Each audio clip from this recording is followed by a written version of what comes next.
Welcome, LifeBlood. This is George G, and the time is right. Welcome to today's guest, strong and powerful Lou Colella. Lou, are you ready to do this? I am. All right, let's go. Lou is a CPA, a PFS. He is a CFP and a CEPA. He's the managing partner of JFS Wealth Advisors, helping business owners to successfully make the transition and exit their business. Lou, I'm excited to have you on. Tell us a little bit about your personal life, some more about your work, and why you do what you do. Personally, I'm a husband, I'm a father, I'm a grandfather 3 times, I'm a brother, and I'm a son.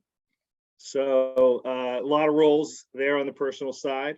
When I'm not working, I love to fish, golf, hike, read in the wintertime here in the Northeast. And I love food and family and all things social. My work, I guess, is the path of a financial advisor and coach, business owner myself, and advisor to business owners. My career has led me to my current gig, which I describe as helping business owners grow and manage the value of their business in alignment with their overall life and wealth plan, and especially oriented toward transitional times like exit for a business owner. For a business owner, there's death, taxes, and exit of their business. And Franklin death and taxes thing. And how well are business owners doing that? How effectively are they making that transition? Well, research tells us that 7 out of 10 of businesses that get put on the block don't sell. 2 out of 10 get a single. I'll use a baseball metaphor here. A single or a double, they take a haircut on what the business owner believes the price of the business ought to sell for. And 1 out of 10 hit the home run. So 10% of businesses get what they think they ought to get. And that's unfortunate because the outcome can be changed with planning. So they're not doing that great yet. That's what gets me out of bed in the morning, George.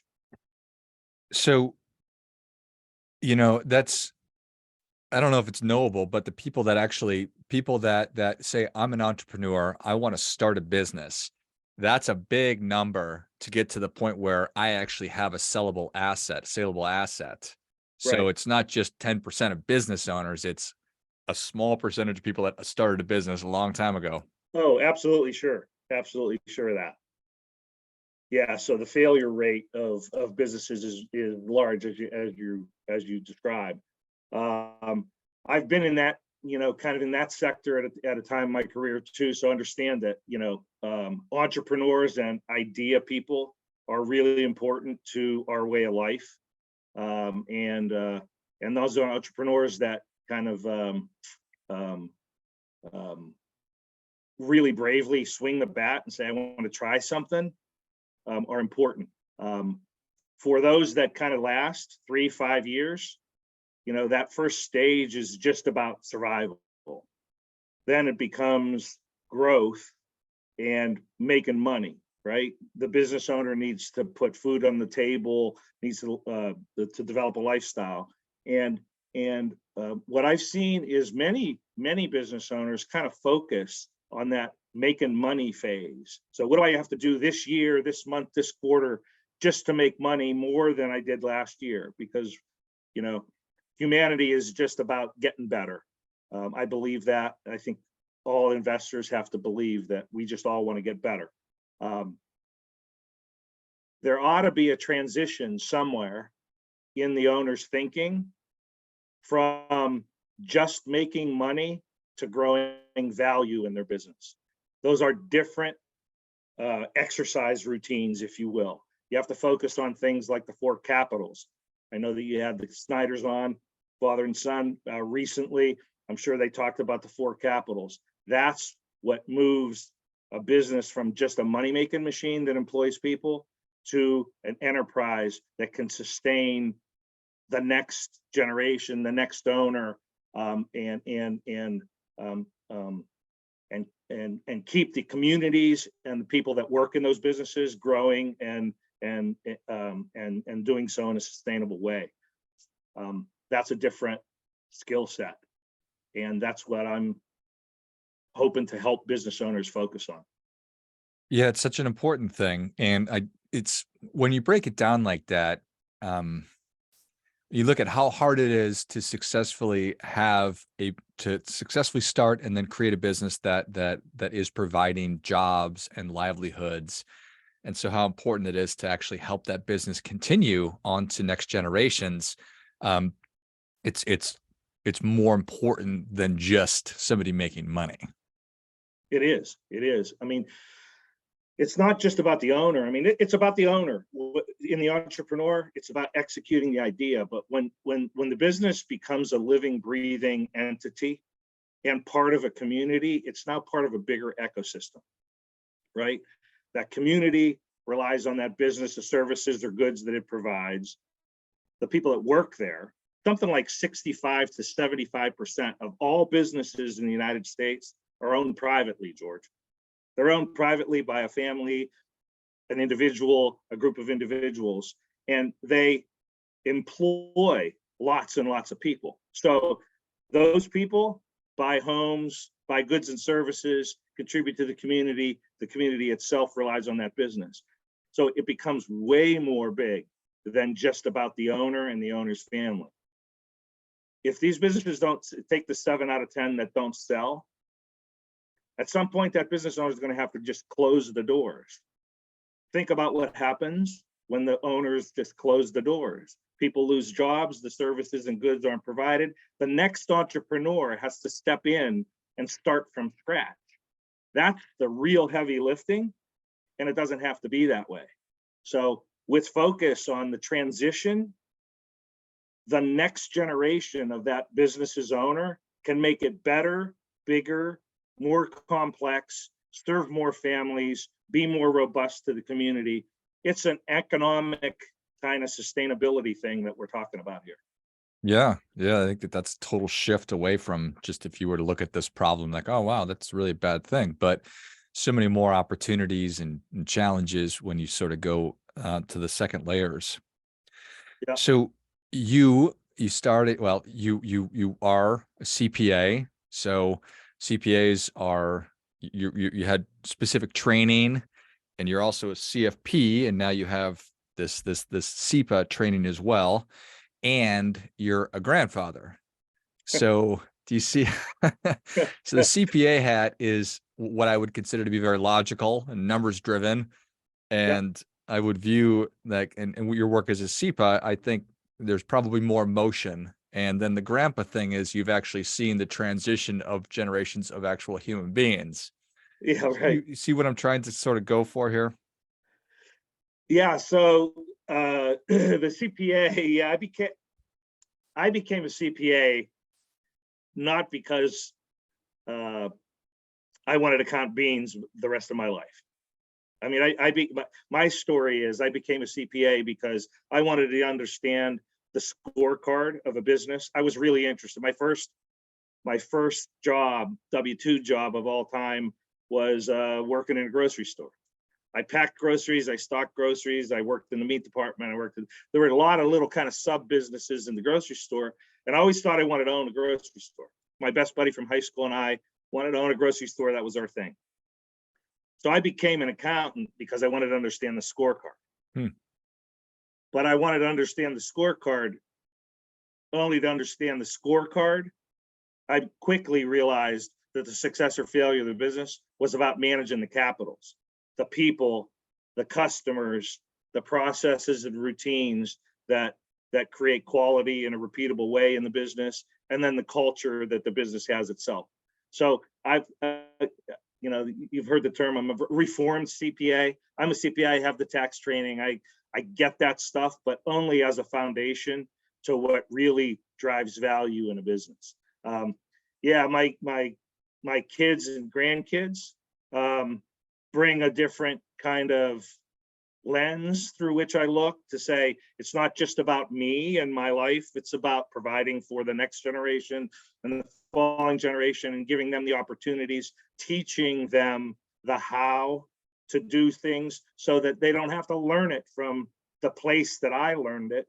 I can start them kind of halfway up the staircase, and they can go the rest of the way, extend the staircase through their lifetime. That's how we make our world better over time. You find that I mean, everybody's unique and different, and some entrepreneurs probably don't care about that at all, but I imagine that many do. About what, George? About just wanting to help make the world a better place, and if I had an opportunity to do that to help people get a little further along.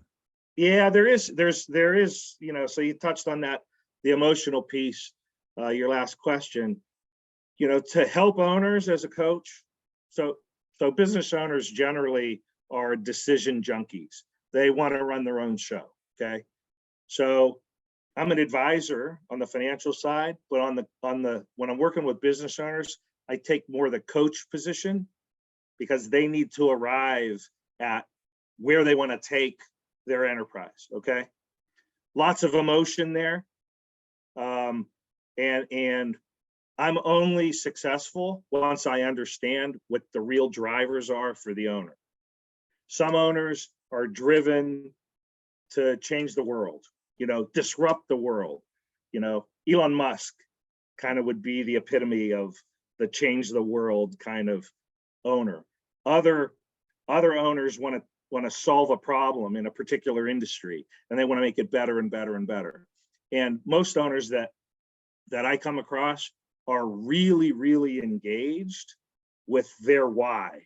Once I find out what their why is, it helps determine how I can coach them towards success. Only after knowing their why can you kind of guide them along the path to transition. I mean, human beings are so interesting. We make change when we're ready to make change, right? And we're ready to Right. make decisions about things. And to just present numbers to somebody and say, listen, Steve, you've got your bottom line is this, and if you did this, you'd really improve things. So like, great, but that's not attack or finding that why. Yeah, it's interesting. I don't have hard numbers to kind of support this statement, but for many owners, I don't want to say most, but I'd venture a guess that for half, it's not about the money. So if I come to it all about the money, I'm probably missing the mark at least 50% of the time. There's always a bigger reason.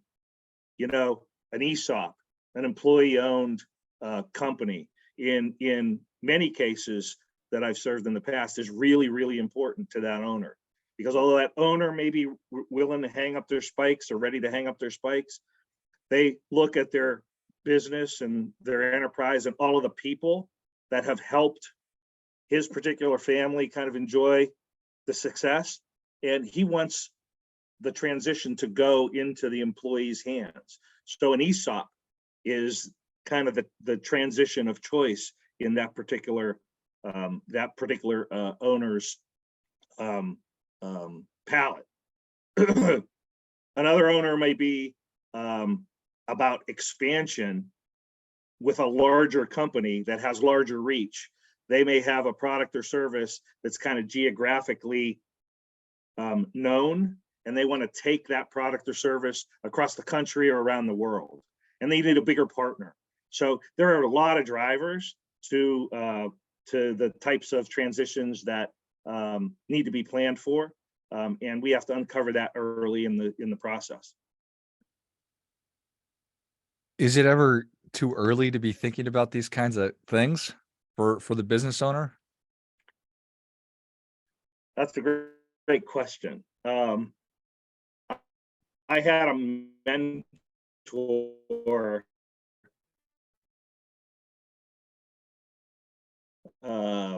probably to work in a business where he was an owner. Another friend and mentor of mine was an owner, and his answer to that question to me, kind of the mentoring piece was he'd say, Louis, I think about my exit every day.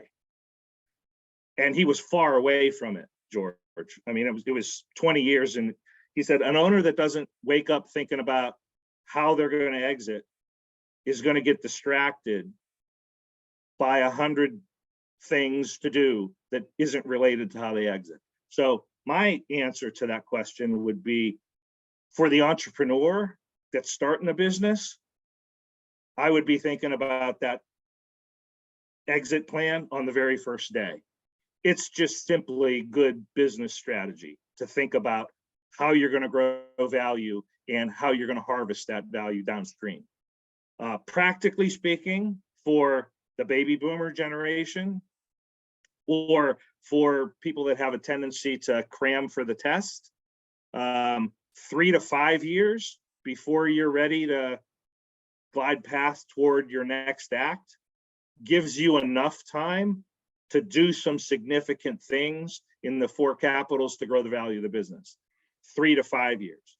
I do have people that knock on my door and say, hey, I want to sell the business in a year, or by the way, I have an offer, what should I do? There's not a lot that can be done in a year, but there is some things that can be done to kind of preserve the value that they've already built. So anytime is the short answer. The best answer, the A student should be thinking about it every day. 3 to 5 years before exit gives some time to have some real significant results. That certainly makes sense. While we don't know what the future holds, having an eye on this is really a perfect scenario or an ideal scenario, and that allows you to be making plans and to proactively be, positioning yourself for that. So yeah, so as a financial planner, as a planner generally, my philosophy about planning is that you always have a plan, and better than having a plan is to have plan A, plan B, plan C. Plans aren't, the further away the event that you're planning for is, the more flexibility there is in the plan. That doesn't mean, if I'm sitting here in Lake Milton, Ohio, and I want to drive to you, George, in Phoenix, I'm not going to leave my driveway without punching into my GPS how to get there. I am going to have a plan to go west and south. Now, what routes I'm going to take, I'm going to have lots of opportunities to choose along the way. I'm going to be able to divert my way around accidents or construction, right? Similarly, in an exit plan or a transition plan situation, you want to kind of set your course generally if you have a long time to go, and you have plenty of opportunity to adjust course along the way. If you have 3 years, I would suggest to you that you're going to set a pretty solid pin in the map, and you're going to drive right to that pin, because you don't have a lot of time to take kind of side trips. You have three years to get there. You want to kind of take the shortest distance between the 2 points. Does that make sense? I love it. That's a perfect analogy. So yeah, so planning to me is necessary. It's not constrictive or restrictive. It just kind of sets a direction. It avoids distraction, and it keeps you kind of on track, because none of us have as much time as we really think we do. Isn't that the truth, Lou? It is the truth. It is the truth. Well, Lou, thank you so much for coming on. Where can people learn more about you, and how can they engage with you? Probably the best way is our website, jfswa.com.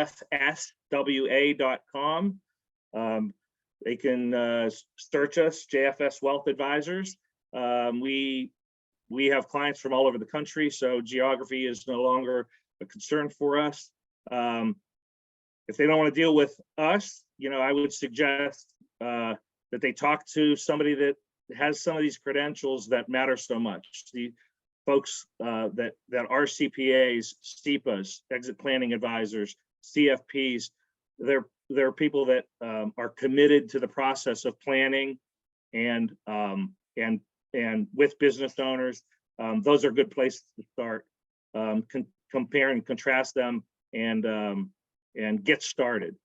Execution is what it takes. It's take that first step, have a conversation, have another conversation, and it would be my hope that you become one of the 1 out of 10, 2 out of 10, 3 out of 10 successful business owners. And it's my hope that by the time I hang up my spikes, those statistics change to 5 out of 10, 6 out of 10, 7 out of 10. Our economy and the jobs in it depend on it. Love it. Well, if you enjoyed this as much as I did, show Lou your appreciation and share today's show with a friend who also appreciates good ideas. Go to jfswa.com. It's JFS Wealth Advisors.